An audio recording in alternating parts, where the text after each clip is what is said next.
Hello. I'm really happy to be here for the second time. So today we're designing a modern FeatureFlags controller, which is much simpler than building a cross-platform Markdown-based presenter app. So my name is Jérôme Alves. I'm an iOS software engineer at Datadog. So for those who don't know, Datadog is a platform that provides full visibility across your organization, from your infrastructure and network to your applications and services. For example, we released a few months ago an SDK for iOS and Android that allows you to send logs and traces to Datadog and analyze them if needed. And personally, I'm working on the mobile app, which we have released this summer. So if you want more information about Datadog, you can visit datadoghq.com. So as he said, last year I gave a talk about showcase-driven development. And during my talk, we've seen some implications about continuous integration. Basically, the idea is that when you want to apply continuous integration, you don't want to have a big pull request with a ton of changes. You want small pull requests. So it's easy to merge, easy to code review, and if you need to change the feature you're working on, it's not dying in a feature branch somewhere. If you want to see the talk, to watch the talk, it's available on YouTube. But basically, it looks like that. So showcases are a place where you can build your UI in isolated components, so you can try all variants. But as I said, showcases are isolated from the actual app. So you are not able to try complex navigation patterns. Like, for example, if you want to see what happens if you open a deep link, it doesn't work on a showcase. Also, it's great with when you want to test all variants, but if you want to test a mutable shared state, like a session or something like that, it's more complicated. And also, showcases are great for your team, so for the QA, for product managers. But if you want to release the app in a beta across your company, they won't use showcases, and they want to use the actual app. So that's why we want to build feature flags, because feature flags are used to hide, enable, or disable the feature during the runtime. So the idea here is to use that to also hide an unfinished feature, so you can enable it in beta, and when you release on prod, the feature is completely hidden. So for example, here we have a simple app, really simple app. And what we will build today is this feature flags controller. So here, it's just a tab for my app, but the idea is that you should be able to put it anywhere in your application, in a hidden menu or something like that. So for example, if I change the color of the square, it changes. And the good thing is that if I push a new screen, feature flags related to that new screen should appear automatically in the feature flag controller. So you only see always feature flags related to the current context. And if I dismiss the view, feature flags disappear. So now, let's speak about API design, because we will build some API. So we need to think about the design we want for this API. And when you start working on something like that, you probably have some requirements. For example, at Datadog, we package our code by features. That means that typically our folders look like the one on the left, with monitors, dashboards, logs, so a folder for each features of your application. And we don't have something where we have all models of the application, all view models of the application, etc. So it helps us in our day-to-day development. And when we want to develop feature flags, we want something that conforms to that architecture. So for example, if I want to add a feature flag related to monitors, I want to add it somewhere in the monitor subfolder. Then we also want to respect some well-known design principle. For example, one which is important here is the open close principle, which says that software entities should be open for extension but closed for modification. So it really means what it says. when you develop something, you want to be able to extend it without modifying it.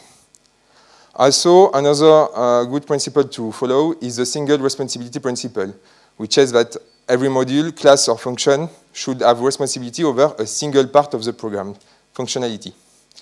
But about this one, sometimes, usually, we think about something like that. So I will have an entity to handle the model. I will have an entity to handle the UI part, an entity to handle the storage part. But typically, this is packaged by layers. I will have an entity for each layer of my application. And as I said, it's not really what we want. It's not really what we want here, because we want to package it by features. So we need to think again about it. And we will probably have something like that. So I will have an entity for each kind of feature flag. And inside that entity, I will have some function handling the model, some function handling the storage, and some function handling the UI. For me, it's still single responsibility principle compatible, but I guess some can argue on that.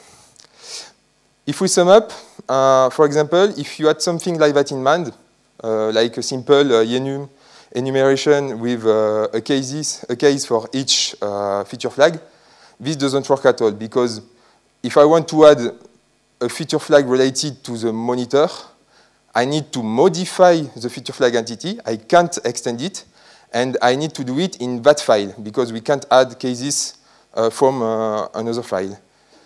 So how we will solve it? We will do some protocol-oriented programming with associated types. And then we will use combine and SwiftUI. So 3 things: protocols, combine, SwiftUI.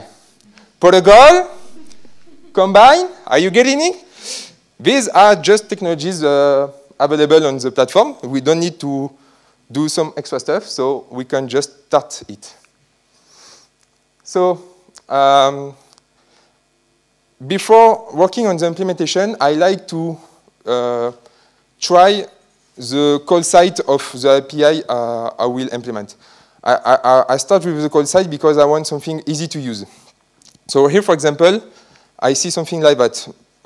I declare a feature flag, and then somehow I register it, so I get a combined publisher with a Boolean. Then I can map it to get, for example, a radius, and I can assign it to a kernel radius. So this is what it will take to add a completely new entry to the feature flags automatically. So we just extend the UI from my feature, and that's it. I also want to have something composable. That means if, for example, if I have a remote feature flag coming from Firebase or LaunchDarkly, maybe I want to compose it with a local feature flag, so I can switch between them, and locally I can override the value I have on the third-party service. So again, at the call site, it can look like that, something that simple. And here, we will have something like that with a dedicated UI to switch between the local and the remote feature flags. So if we sum up, we have a register function that automatically adds the feature flag to the UI. And when we cancel the combined publisher subscription, it automatically removes the feature flag from the UI. And then when we update the feature flag in the UI, updates are automatically sent down to the subscription to update the actual feature. So let's code it. We will obviously start with a protocol named feature flag. We will need a feature flags controller to manage all this logic. We will need the actual feature flags view that we will be able to display in the app. And then we will need a bunch of feature flag types. So for the protocol, it's actually quite simple. we need an ID to identify it and a title. Then we need to somehow access to the value. So we use an associated type name value, and we have a value getter and setter, and a value publisher to get updates of the value. And then we need to have a view associated to this kind of feature flag to update the UI. We will need the register function, which actually is forward to the register function of the feature flag controller. We can also add, for convenience, a value binding, which will be helpful in the SwiftUI part. And for the ID, we can generate it automatically by specifying the title. That's all for the feature flag. Now the feature flag controller. First of all, we will make it conform to combine observable object protocol, which allows us to automatically update a SwiftUI view when it's used combined with observed object property wrapper. So we just pass on the shared instance, and then we can look at the register function, which takes a feature flag generic as argument and returns an any publisher of the value of the feature flag. So here we use generics constraint. We start with the value publisher we get from the feature flag protocol. Then we prepend it with the current value of the flag, because value publisher is only about updates. So we want to emit at first the current value when we subscribe. We remove duplicates to avoid useless UI updates. And we receive it on the main queue because we don't want to rely on detailed implementation of the value publisher. If the value publisher does something on the background, we don't want to propagate that. Then we need to tell our observable object that something is changing when we're receiving an event. Then we will want to keep this publisher around in case we are subscribing twice to the same feature flag. We don't want to add twice the same UI toggle to the UI.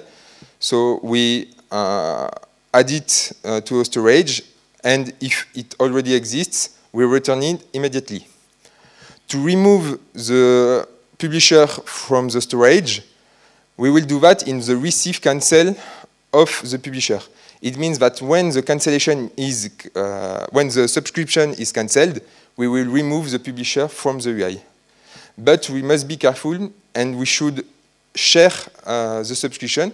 Otherwise, if we subscribe twice and cancel only the first one, it will be removed immediately. So we want to share in order to remove it only when all subscriptions are cancelled.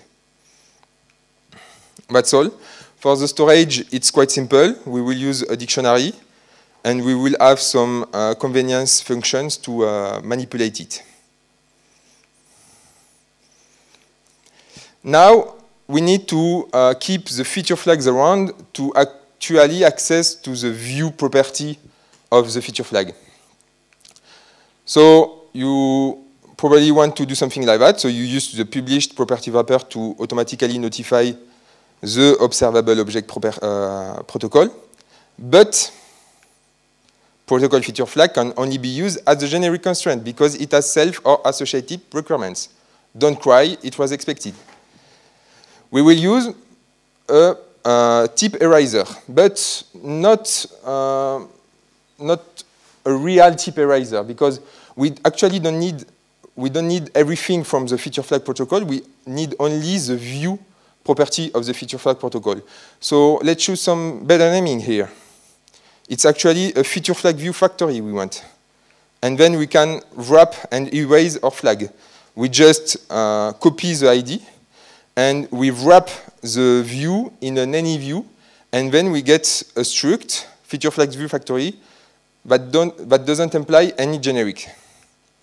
So now we can use it.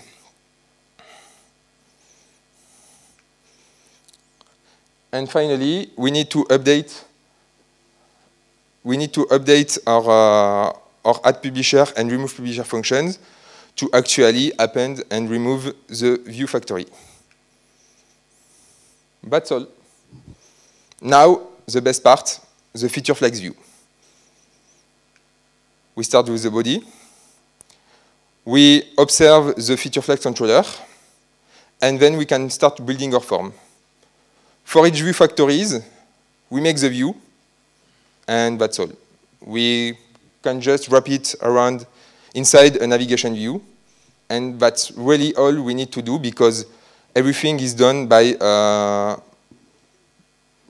SwiftUI and Combine Magic, because when you will call the register function, it will automatically add to the view factory to the view factories array the view factory. As it's a published property, it will notify automatically the view to update itself, and it does everything automatically.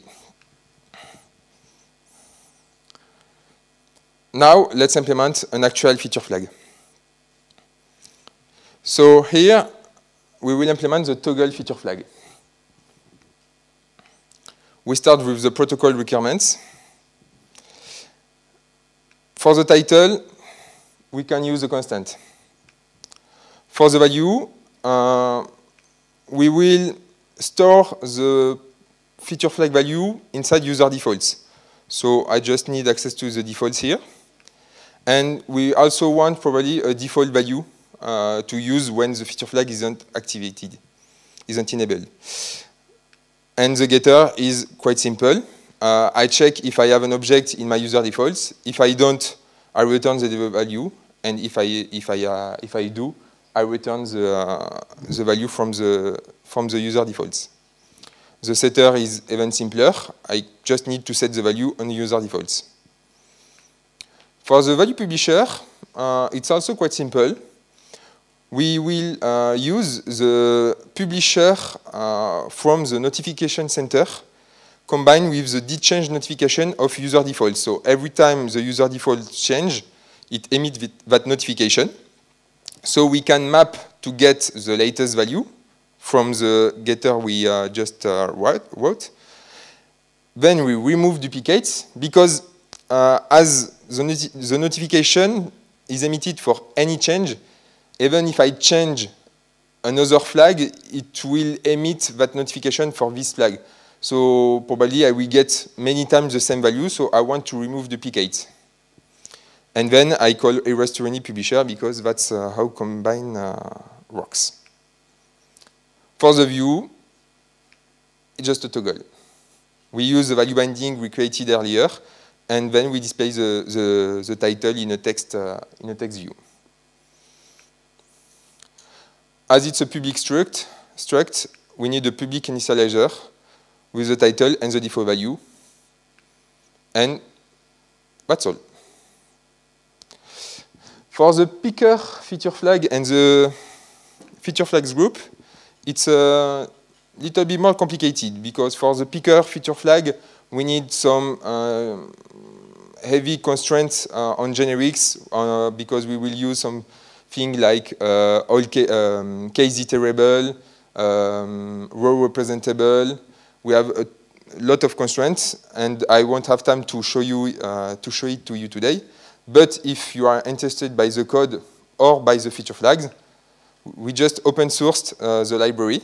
So it's available on GitHub through CocoaPods and Swift Package Manager.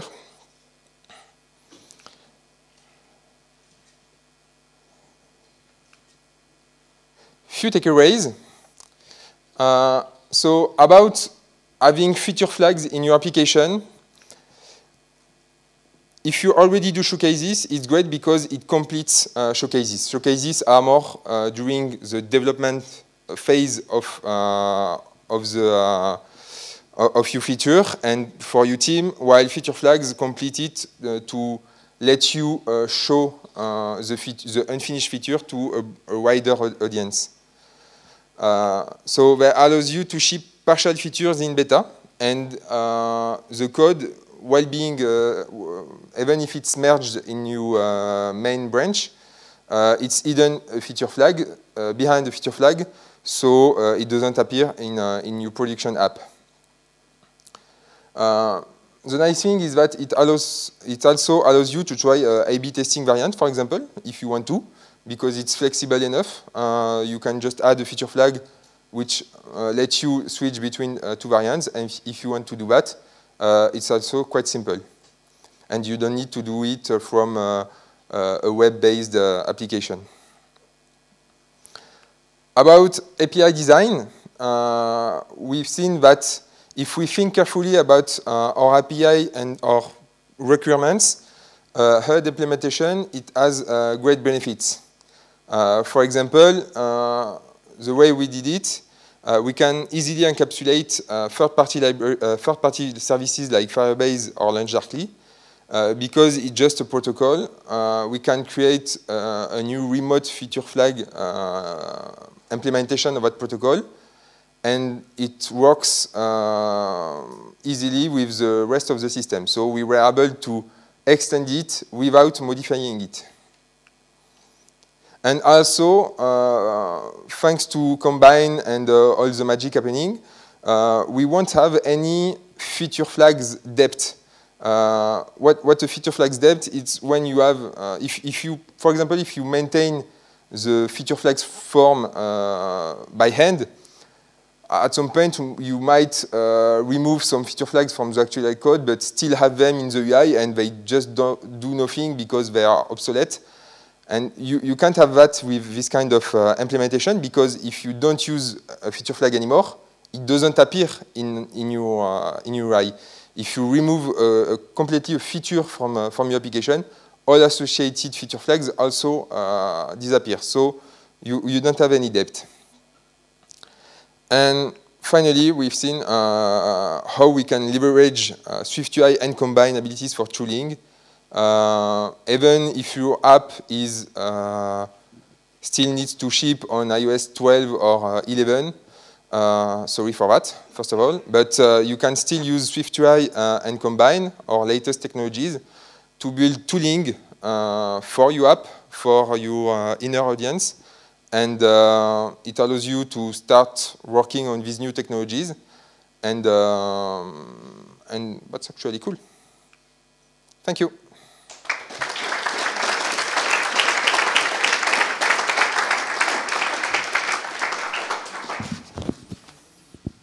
Thanks for this talk.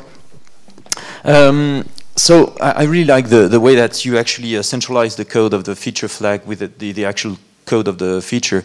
That's really handy.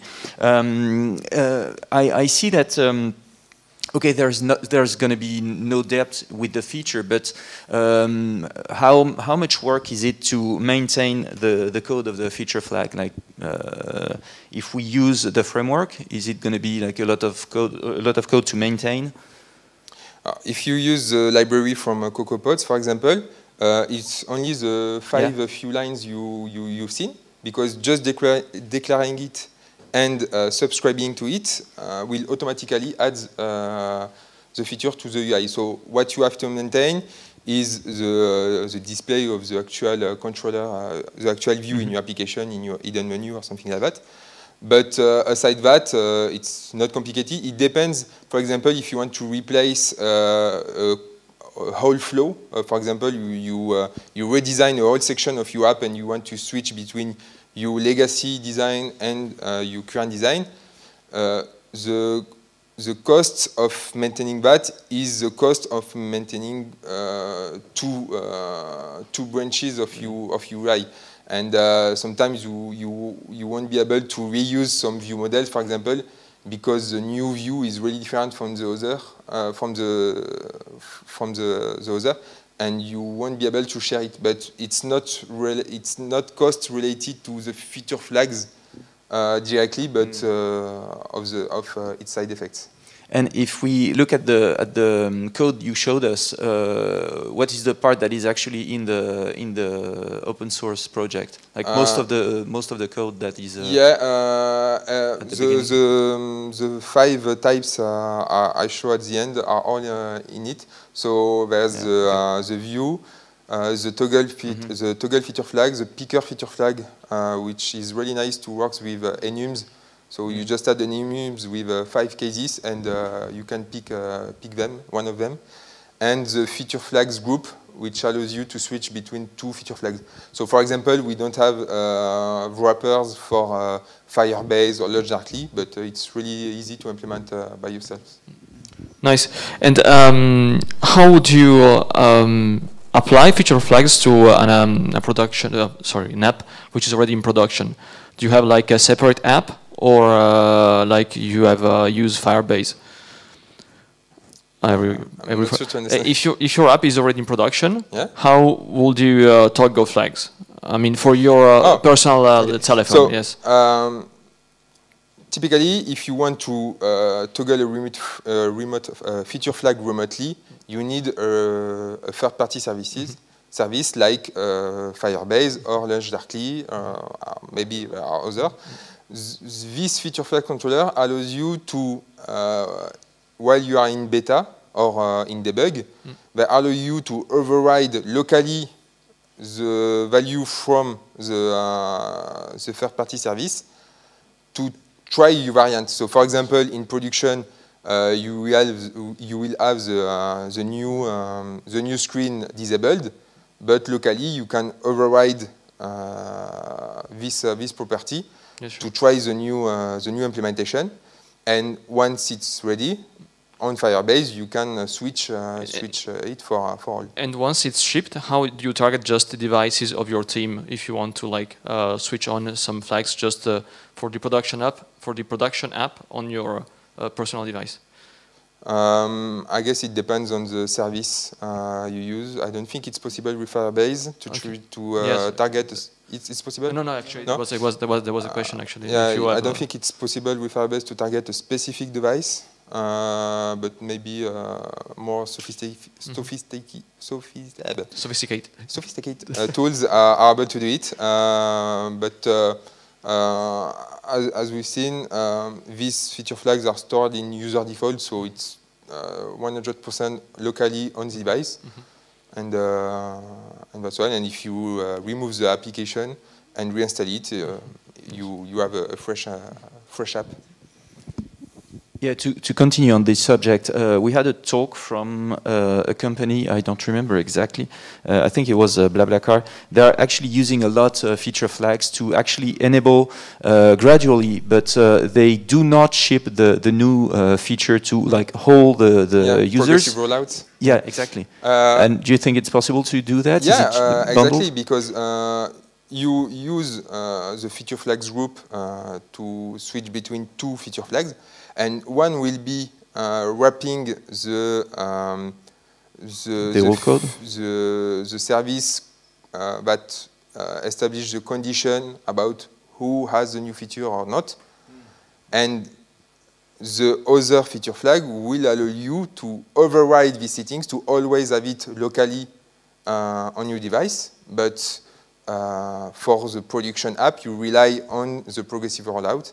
And locally, in beta, you are able to override that to always have the new screen or to always disable it, for example. Do we have questions on the audience? Okay. Yes, Mathieu. Do you have a solution for feature flags that imply a lot of string? If you add a feature that add a button in 3 different screens, do you have a solution for that? Yeah, so I'm gonna repeat the question so that the camera will record it. Do you have a solution for creating feature flag that will enable code at different places? That's but actually it works out of the box because you declare the feature flags, for example the toggle feature flag, and every time you register it, it will share the substitution with others. So if you update, so it will appear only once in the form UI. if you update it, it will send the update to all subscriptions, so all feature, all screen related to that feature flag will be updated. Okay, I think we're gonna have a break. So thank you very much, Jérôme. Thank you. Okay.